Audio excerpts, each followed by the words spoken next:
Graça e paz, meus irmãos e irmãs. Mais uma vez nos encontramos à distância. Fisicamente estamos isolados, mas no amor e na misericórdia do nosso Deus estamos todos juntos no amor de Cristo. Hoje é domingo de Páscoa e por isso um dia muito especial para a cristandade. Por isso, nesta oportunidade, queremos ler 2 versículos apenas de textos diferentes. Inusitadamente, não farei nenhuma busca por textos clássicos da ressurreição. Quero ler 2 versículos dos Salmos. Um do Salmo 42 e outro do Salmo 14. No Salmo 42, do verso 3, nós encontramos: a minha alma está abatida e perturbada, pois estão sempre zombando de mim e perguntando impertinentemente: onde está o teu Deus? Onde está o teu Deus? O outro versículo é do Salmo 14, do verso 1, e diz: diz o nécio em seu coração: não há Deus. Onde está o teu Deus? O meu Deus está vivo porque ressuscitou. Aleluia, porque em Cristo Jesus nós temos um Deus vivo e ressuscitado. Chegamos à Páscoa, estamos em pleno outono. Outono é a estação do ano em que as árvores ficam desnudas, sem folhagem. Nesse período do ano, nós contemplamos as árvores como elas realmente são: sem folhas, sem flores e sem frutos.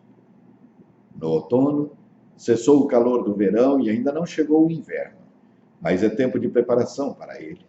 Pessoas sábias fazem como as formigas e armazenam para o inverno. Em um paralelo espiritual, nós podemos dizer que essa é a época de armazenar espiritualmente para o inverno. Esta é a época de armazenar espiritualmente para as crises, para o que ainda haverá de vir. As folhas, nesse caso, são símbolo de motivação. Indicam que as flores que embelezam a natureza virão após elas. Os frutos também virão e saciarão os que os comerem. Mas quando tudo isso se esvai, quando o canto dos pássaros cessa, quando as folhas caem, como se posicionará o justo? Enfrentamos neste outono de 2020 o coronavírus, algo novo, desconhecido, e que está causando estragos no mundo inteiro e em todos os setores da sociedade. Daí algumas perguntas: como enfrentá-lo? Como manter a fé e a esperança no meio de uma pandemia? Como ser espectador passivo de um mal que se alastra sem que tenhamos ansiedade? Afinal, nada podemos fazer, mas ao mesmo tempo, e isso nos leva a sentirmos impotentes, mas ao mesmo tempo gostaríamos de poder reagir. E aí então a pergunta: onde está Deus em meio a todo esse sofrimento? Tá certo? Vocês já ouviram a história daquele homem louco que acendeu a sua lanterna nas horas mais claras do dia e, em plena luz do sol, correu ao mercado gritando incessantemente: onde está Deus? Onde está Deus? Eu estou buscando Deus. Como muitos que não creem em Deus estivessem presentes, provocou ele muito riso naquela oportunidade. Por quê? Perguntou um. Será que ele se perdeu? Será que ele não sabe o caminho? Aventurou o outro. Ou quem sabe estará se escondendo, ou estará com medo de nós, ou terá saído de viagem, ou terá imigrado, diziam outros. Diante disso, todos riam e gritavam. O louco então se pôs no meio deles, encarando-os firmemente, os interrogou: para onde foi o seu Deus? Eu direi a vocês: nós os matamos, você e eu, todos nós somos assassinos de Deus, porque neste momento Deus está morto. E depois, conta-se que aquele louco, naquele mesmo dia, entrou em várias igrejas e cantou o seu requiem a eterno Dio. Disse o louco no seu coração: não há Deus, Deus está morto. Isso está na obra Assim Falou Zaratustra, de Nietzsche. Este grito louco está novamente ecoando entre nós de uma forma incômoda. É hora de teste, é hora de provar e reconhecer aqueles que confiam em Deus. Aquele que está plantando junto a ribeiros de águas, que dá o seu fruto no devido tempo, cujas folhas não caem, cujo tudo quanto faz prospera. Quando as circunstâncias externas não estão bem, quando a saúde corre perigo, quando a incerteza campeia, quando o medo se instala, quando parece que Deus se esqueceu do seu povo, quando ele parece tão distante de nós e quando as nossas orações parecem não funcionar, quando nos sentimos sem a sua presença, quando o outono se faz presente em nossa alma, quando o nosso interior está vazio, desnudo e infrutífero, a pergunta que nos resta é: o que fazer? É tempo de voltar ao primeiro amor. É tempo de buscar conhecimento profundo de Deus, porque é o tempo do fim das aparências, e nada que for superficial bastará nesse momento de crise. É tempo de queda, aos moldes das árvores do outono, que deixam cair as suas folhas. É tempo de deixar cair, é tempo de deixar ir o nosso orgulho. É tempo de deixar que a nossa prepotência seja afastada de nós, que o nosso falso sentimento de segurança, a nossa arrogância, tudo caia por terra. É hora de não confiar mais em nós mesmos e entregar todo o nosso controle a Deus. É tempo de reflexão, de retorno sedento à fonte da palavra de Deus e buscar entender o que o nosso Deus quer falar. Em Daniel 12:10, está escrito que os ímpios não entenderão, mas os sábios entenderão. O que deposita sua confiança em Deus entenderá. O que não fica ansioso entenderá. O que se alegra no Senhor entenderá. O que permanece firme em Deus entenderá. O que é bondoso para com seu próximo entenderá. O que deixa tudo diante do altar de Deus, orando, suplicando e agradecendo, entenderá. Será sobre essa necessidade que temos de crer e esperar no Cristo ressuscitado, o Cristo que revela a verdadeira face de Deus, que nesses momentos de crise nós queremos meditar. Para isso temos que entender algumas coisas. E a primeira coisa que temos que entender é que vivemos numa época em que Deus está morto. Muitos dos melhores analistas e pensadores do nosso tempo, sejam historiadores, escritores, filósofos, teólogos, estão se referindo à época em que vivemos como sendo aquela época em que a religião, a crença, a fé estão perdendo cada vez mais a sua relevância, estão perdendo cada vez mais o seu significado. São cada vez mais incapazes de influenciar a mente humana e a vida do homem moderno significados e valores religiosos. Pensam os historiadores, os escritores, os filósofos, os teólogos. Assim, uns falam da nossa era como a era pós-cristã. Outros a denominam de pós-moderna. Outros em pós-iluministas. Outros falam, na verdade, do desaparecimento de Deus, da ocultação, do eclipse de Deus, e outros mais radicais falam até da morte de Deus. Através da expressão morte de Deus, pretende-se, na verdade, chamar a atenção para um fenômeno que é mais que desaparecimento, que é mais que ausência, que é mais que silêncio, que é mais que eclipse de Deus. A expressão morte de Deus significa que Deus morreu para o homem contemporâneo. A humanidade dos dias atuais vive sem Deus, pensa sem Deus. A humanidade dos dias atuais anda sem Deus, trabalha sem Deus, caminha sem Deus, come sem Deus. A humanidade dos tempos atuais dorme e levanta-se sem Deus, diverte-se sem Deus e pasme. A humanidade do nosso tempo vai à igreja sem Deus. Em outras palavras, hoje mais do que nunca vai se arranjando cada vez mais no espírito humano a convicção de que ele pode passar sem Deus e de que ele não precisa de Deus. Nessa medida, a expressão morte de Deus significa não que Deus morreu, mas que nós vivemos numa época e de um modo tal que é como se Deus estivesse morto. É como se Deus não existisse para a maioria dos nossos contemporâneos. Quais seriam as razões que têm levado o ser humano a duvidar da existência de Deus e a proclamar orgulhosamente a sua ausência? Há muitas, mas eu me atenho a duas clássicas razões. Deus está morto para aqueles que só confiam na ciência. Confiar na ciência é necessário e é importante, mas no momento atual, a ciência subiu a cabeça do homem e, confiando nela, o homem está pretendendo construir as suas próprias Babéis. Eliísel Prêmio Nobel da Literatura, escritor americano de origem húngara, conta a história do dia em que o homem chegou diante de Deus em seu trono celeste e lhe disse: o que o senhor pensa? É mais fácil ser homem ou é mais fácil ser Deus? Ser Deus é bem mais difícil, foi a resposta. Eu tenho o mundo inteiro para me preocupar, eu tenho os planetas, as galáxias, tudo que você tem para se preocupar é a sua família e o seu trabalho.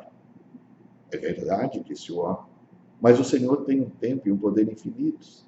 A parte mais difícil não é executar o trabalho, mas fazê-lo dentro dos limites da força humana e do tempo de vida que tu destes ao homem, disse o homem a Deus. E Deus respondeu: você não sabe o que está falando. É muito mais difícil ser Deus. Não sei como o senhor pode dizer isso com tanta segurança, disse o homem por sua vez. E eu não sei, porque o senhor nunca foi humano e eu nunca fui Deus. O que acha de nós trocarmos de lugar por apenas um segundo, para que o senhor possa saber o que é ser homem e eu possa sentir como é ser Deus? Apenas um segundo e nós voltaremos a destrocar, replicou-lhe o homem. Deus não queria, mas o homem insistiu tanto, pediu tanto, que finalmente ele cedeu e trocaram de lugar. O homem tornou-se Deus e Deus tornou-se homem. E a história continua para nos dizer que a partir do momento em que o homem se sentou no trono divino, ele gostou tanto deste lugar que se recusou a devolvê-lo a Deus. E desde então, o homem tem governado o mundo e Deus está no exílio. Esta imagem é muito significativa quando nos faz entender que essa é a realidade humana dos tempos atuais. Na verdade, esse é o sentimento do homem contemporâneo. Um homem para quem nada parece impossível. Um homem senhor do seu destino. Um homem que acredita ter domado a natureza.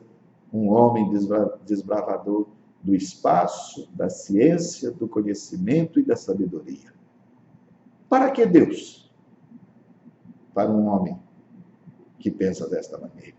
Em outras palavras, no início da história, o homem associava Deus ao raio, ao trovão, aos astros, mas na medida em que tais fenômenos vão sendo explicados, Deus vai sendo dispensado.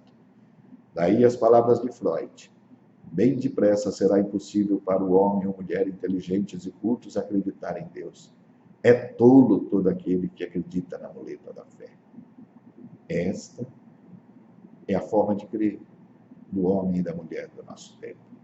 Como é igualmente impossível acreditar que a Terra seja redonda, que as moscas surjam por geração espontânea e que a doença seja um castigo divino.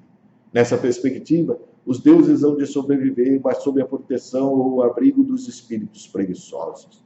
Ou ainda, sobreviverão como fantoches movidos por políticos sem escrúpulos ou como refúgio de almas infelizes e ignorantes.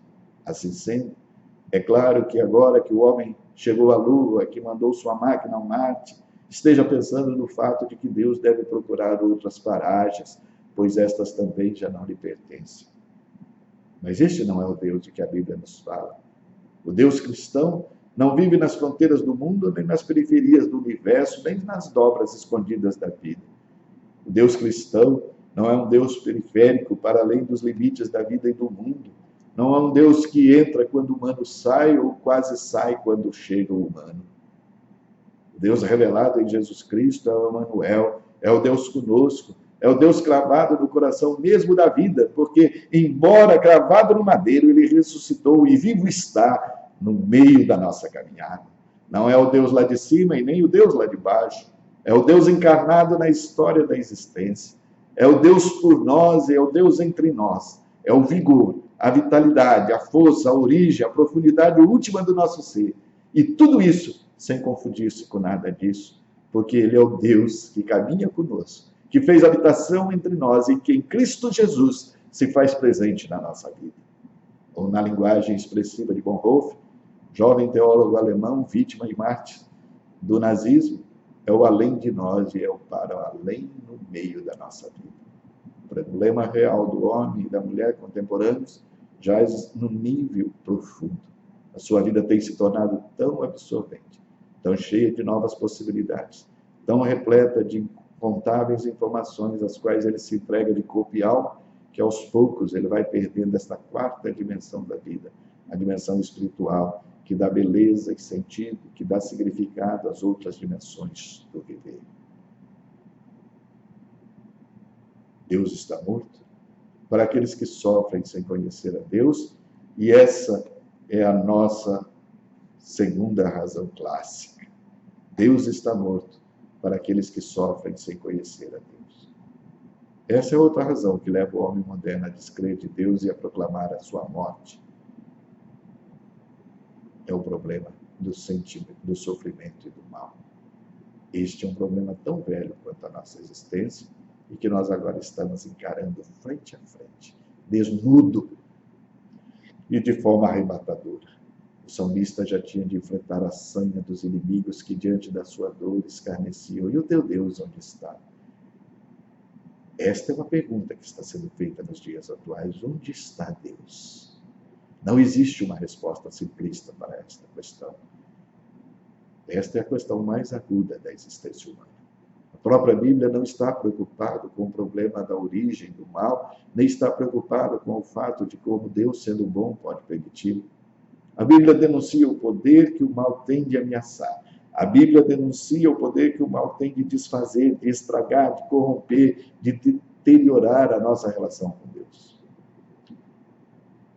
Pedro Demétrio, famoso escritor romeno convertido ao cristianismo, escreve num de seus famosos romances denominado Incógnito.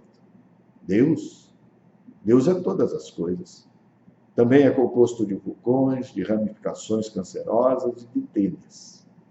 Mas se pensa que isso justifica e que se salte para a cratera de um vulcão em atividade, que se entregue ao desespero, que se sacude no crime, na morte, isso é com cada um. O que é difícil é amar o mundo tal como ele é agora, enquanto faz o que faz e provoca o que provoca, sofrimento, dor, injustiça, miséria. O que é difícil é amar esse mundo e até mesmo abençoá-lo, pois esta é uma das faces de Deus assustadoras e tristes. Sim, Deus está em tudo e não apenas naquilo que é belo e bom. É este o sentido das palavras bíblicas. Eu formo a luz, eu crio as trevas, eu faço o bem e crio a dor. Eu sou o Senhor que faz todas estas coisas. O ateu, ao ler um texto dessa natureza, considera esse Deus um ser moralmente intolerável. E eu concordo até a crucificação. Concordo até chegarmos ao pé da cruz. Porque a cruz é a afirmação de que Deus é inseparável da dor e do sofrimento.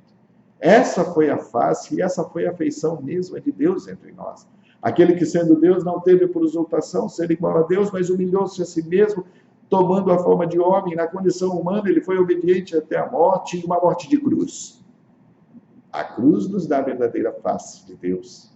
A sua feição era a feição da dor e do sofrimento. E no dizer de Isaías, ele não tinha parecer, beleza, nem formosura. Olhando nós para ele, nenhuma beleza víamos para que o desejássemos. Era desprezado, era vil, era indigno entre os homens, varão de dores, um de quem os homens escondiam o rosto, oprimido e desprezado, mas por suas pisaduras nós fomos sarados. Aí está o segredo da graça que salva. Em Cristo Jesus, o sofrimento não está separado da face do amor. E aqueles que assumem a vida de amor em todas as circunstâncias como Cristo assumiu e viveu, haverão sempre de triunfar sobre todo o sofrimento, sobre toda a dor, por mais terrível e cruel que ela possa parecer. A cruz é a proclamação de que, por mais satânicos e demoníacos que sejam os poderes que nos ameaçam, eles jamais nos escravizarão, pois Cristo passou pela cruz, mas triunfou sobre todos estes poderes na cruz, porque um dia ele ressuscitou. E ressuscitou para dizer que a morte, a dor, o sofrimento não tem poder algum, porque o poder maior está na ressurreição. Ah, como nossa concepção de Deus está longe do Evangelho. Nós gostamos de pensar num Deus que nada mais é do que o superlativo dos nossos atributos. E talvez a ideia mais cara que gostamos de agasalhar é de um Deus todo-poderoso, que pode todas as coisas e que pode fazer uso arbitrário do seu poder, inclusive evitar que passemos pela dor e pelo sofrimento. Mas a cruz nos revela um Deus diferente, um Deus também fraco, um Deus impotente, um Deus que sofre, um Deus que nega-se a si mesmo, um Deus que se sente abandonado, um Deus que se entrega à morte. Um Deus assim crucificado e morto na cruz nos escandaliza, como escandalizou os judeus. Desce, desce da cruz e creremos em ti, diziam os judeus. Essa também é a nossa tentação. Nós queremos um Deus sem cruz. Mas só um Deus que se dá, só um Deus que se entrega, só um Deus que sofre é que pode dar a vida e salvar, é que pode nos oferecer vida em abundância. E é nesse gesto apaixonado de entrega total, de auto-aniquilação, que Cristo revela a essência de Deus e o coração da vida, o amor. Por isso, ser cristão não é levar uma vida boa e gostosa, cheia de sucesso e bem-estar. Ser cristão é participar do sofrimento de Deus no meio de um mundo sem Deus. Em seu clássico romance 100 anos de solidão, o autor colombiano Gabriel García Márquez nos fala de um povoado onde as pessoas estavam sendo afligidas por uma praga estranha de esquecimento, um tipo de amnésia contagiosa. Começando nos habitantes mais velhos e se alastrando para os mais jovens, a praga causava às pessoas o esquecimento dos objetos do dia a dia e o que era o pior, fazia com que elas esquecessem o próprio nome. Um jovem ainda não contaminado tenta minimizar o dano colocando etiquetas em todas as coisas. Isto é uma mesa, isto é uma cadeira, isto é uma janela, isto é uma vaca, e assim sucessivamente. Na entrada da cidade, na rua principal, ele colocou no alto 2 grandes avisos. No primeiro lia-se: o nome de nosso povoado é Macumba. E no maior podia-se ler: Deus existe. A mensagem que nós podemos tirar dessa história é que nós podemos nos esquecer de muitas coisas que aprendemos ao longo da vida. Todo esse esquecimento não nos fará mal algum. Mas se nós esquecermos de quem somos e a quem pertencemos e que Deus existe, uma coisa em nós profundamente rica e humana terá sido perdida. Acho isso assustador em 2 sentidos. Primeiro, seres humanos sem Deus são capazes de egoísmo e crueldade terríveis. E pior que isso, seres humanos sem Deus ficam extremamente sós, ficam ilhados e exilados em um mundo enorme, hostil, frio, sem sentido e profano. Sabemos que o tempo agora é de reclusão, é de oração, é de clamor, é de obediência. Como afirma Salomão em Eclesiastes 3, tudo tem o seu tempo determinado e há tempo certo para todo propósito debaixo do céu. Há tempo de abraçar e tempo de deixar de abraçar. E mais, tudo o que ele fez é apropriado ao seu tempo. Também colocou a eternidade no coração do homem. Mesmo assim, ele jamais chega a compreender inteiramente o que Deus fez. É tempo de preparação para o inverno. É tempo de preparação para o que ainda poderá acontecer e somente firmados em Deus e alimentados por sua palavra resistiremos. Por isso não podemos esquecer de que Deus existe, de que Ele está vivo em Cristo Jesus, que ressuscitou e que está entre nós. Esta é a receita para passar este outono. Esta é a receita para passar esse período de instabilidade mundial. É a mesma de sempre. É a receita bíblica que Paulo, em Filipenses 4, 1-7, nos dá. Permanecei firmes no Senhor, alegrai-vos sempre no Senhor, sede bondosos, não andeis ansiosos por coisa alguma, incluindo o coronavírus. Faça os seus pedidos conhecidos a Deus com orações, súplicas e ações de graça. E a paz de Deus, que ultrapassa todo entendimento, guardará o vosso coração e os vossos pensamentos em Cristo Jesus. Maravilhosa promessa, mas maravilhosa recompensa, desfrutar da paz de Deus. Que como seus filhos, mesmo não entendendo completamente o porquê dos últimos acontecimentos, nós não nos esqueçamos de que Deus existe, de que Ele está em nosso meio em Cristo Jesus, que ressuscitou. E que nós possamos suplicar por sabedoria e reconhecer os sinais dos tempos e sentir a eternidade em nossos corações e sermos movidos por ela, não pelo que vemos ou pelo aqui e agora.